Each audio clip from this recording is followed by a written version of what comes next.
જય શ્રી કૃષ્ણ બધાને સ્વાગત છે ફરી એકવાર અમારી આ જર્નીની ચેનલમાં.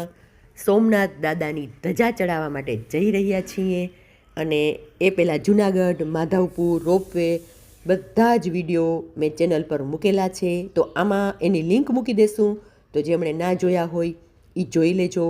પહેલી જ વાર આ વિડીયો જુઓ છો અને પહેલી વાર અમારી સાથે જોડાયેલા છો તો પ્લીઝ ચેનલને સબસ્ક્રાઈબ કરી દો અને બેલ આઇકન પ્રેસ કરી દો, જેથી આવનારા તમામ વિડીયોનું નોટિફિકેશન આપ સૌને મળતું રહે. તો ચાલો આપણે સૌ સાથે મળી અને સોમનાથ દાદાની ધજા ચડાવવા જઈએ અને એ પહેલાં જે સ્થળ છે એની મુલાકાત લેશું અને દર્શન કરાવીશું. તો જોડાયેલા રહેજો.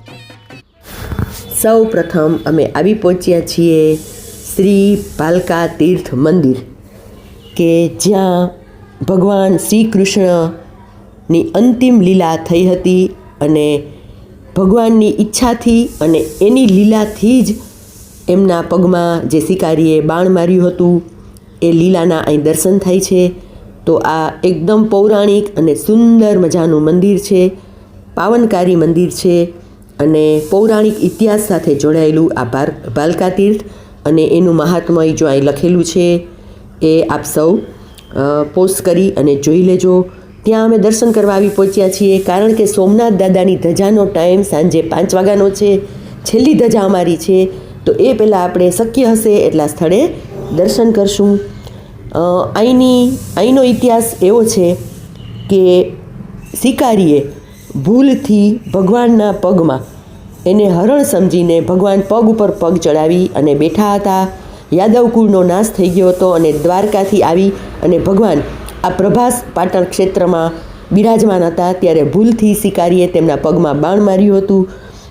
ત્યારે ભગવાને ત્યાં પોતાનો દેહ ત્યાગી અને ગોલોકમાં પ્રસ્થાન કર્યું હતું. અને એ મંદિરના અહીંયા જો આ પારધીના અને ભગવાનના દર્શન થાય છે. પણ એ બધું ભગવાનની લીલાથી જ થયું હતું અને ભગવાનની ઈચ્છાથી જ થયું હતું. પણ આ મંદિર બહુ સુંદર છે. 4 કિલોમીટર દૂર છે સોમનાથ મંદિરથી. તો અહીંયા અચૂક આવો તો દર્શન કરવા આવજો.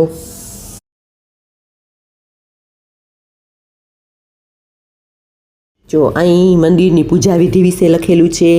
બાજુમાં નાનકડો કુંડ છે અને બાજુમાં બીજું મહાદેવજીનું પણ મંદિર છે. ત્યાં પણ મોટો પીપળો છે, ત્યાં બધાય જલ રેડતા હતા. અને અહીંથી અમે પ્રાંચીના પીપળે જવાના છીએ અને બાણગંગેશ્વર મહાદેવજી. આ સમુદ્ર એ સોમનાથનો સમુદ્ર છે અને બાણગંગા એ સોમનાથની તદ્દન નજીક આવેલું છે. તો ત્યાં અમે દર્શન કરવા માટે આવી પહોંચ્યા છીએ.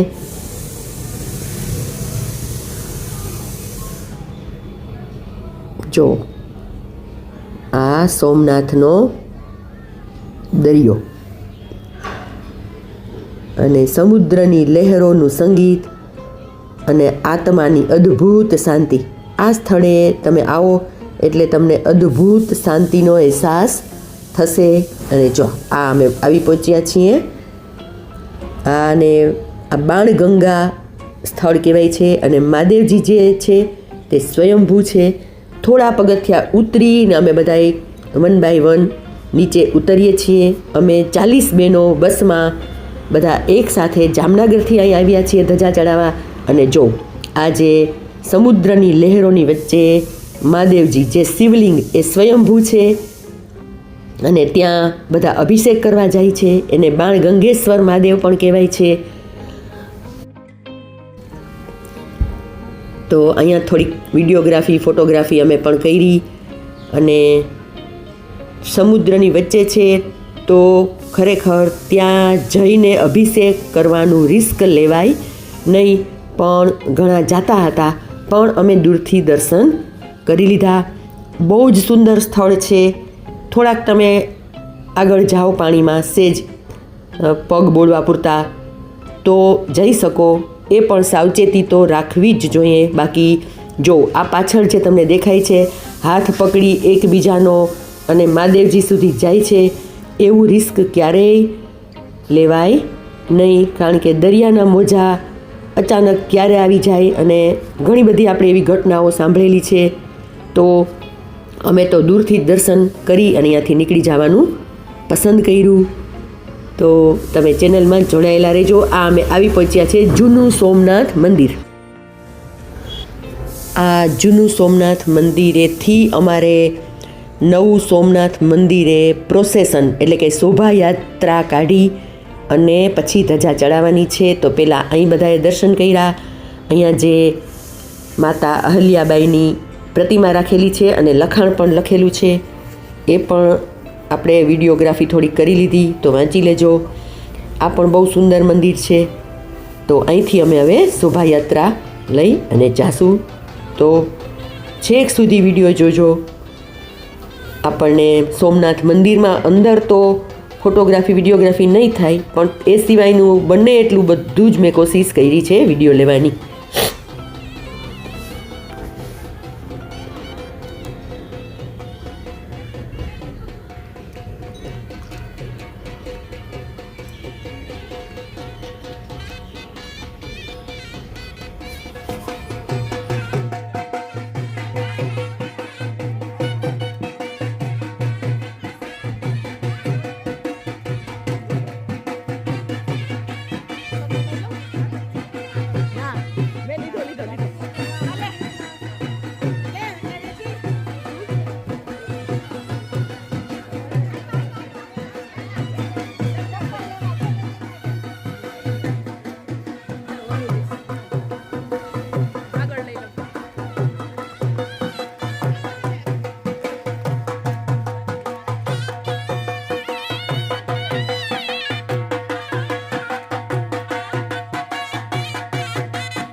જો તડકાની પરવા કર્યા વિના બધાય આનંદ ઉત્સાહથી નાચતા ગાતા રાસ રમતા મંદિરમાં પ્રવેશ કરી ચૂક્યા છીએ.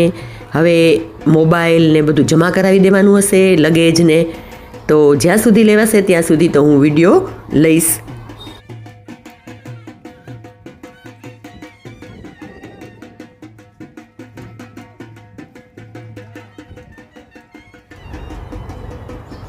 જય સોમનાથ દાદા.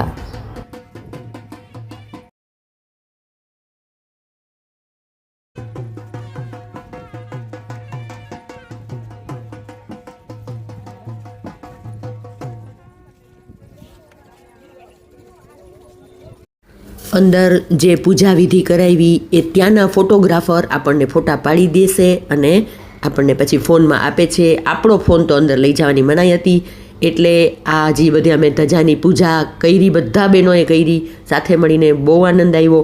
તો એના આ બધા પિક્ચર્સ છે. અને જો આ ધજા ચડાવ્યા પછીનો અમારો, અને આ અમે બારે નીકળી ગયા પછી આ ગાડી છે એ તમને લઈ જાય છે અને પાછા પણ લઈ આવે છે. અને આ જુઓ અમારી ધજા મંદિરમાં, અને છેલ્લી ધજા હતી એટલે આ સવાર સુધી રહેશે. એટલે અમને વધારે આનંદ આવ્યો અને કંઈક અમારો ઉત્સાહ અલગ જ હતો, કારણ કે છેલ્લી ધજા હતી અમારી. અને આ તમને ફરતું પરિસર બતાવી દઉં, કારણ કે મોબાઈલ અમે જમા કરાવેલો હતો એ લઈ લીધો છે. તો આપણે હવે આ બહારથી થોડોક, આ પ્રસાદ કાઉન્ટર છે, જો ત્યાં ઘણા બધા કાઉન્ટર છે, એટલે અને બધી જાતના લાડવાનો પ્રસાદ મળે છે અને એ પણ બહુ જ સરસ હોય છે, ફ્રેશ. તો હવે બસ અમે બધું કાર્ય અમારું પતાવી અને જામનગર જવા નીકળી ગયા છીએ. તો રાત્રે બધા થાકી ગયા છે એટલે ઊંઘી ગયા છે. વિડીયો તમને બધાને પસંદ આવ્યો હોય તો એક લાઈક જરૂર આપજો. મળીશું ફરી નવા વિડીયોમાં. ત્યાં સુધી આવજો. જય શ્રી કૃષ્ણ.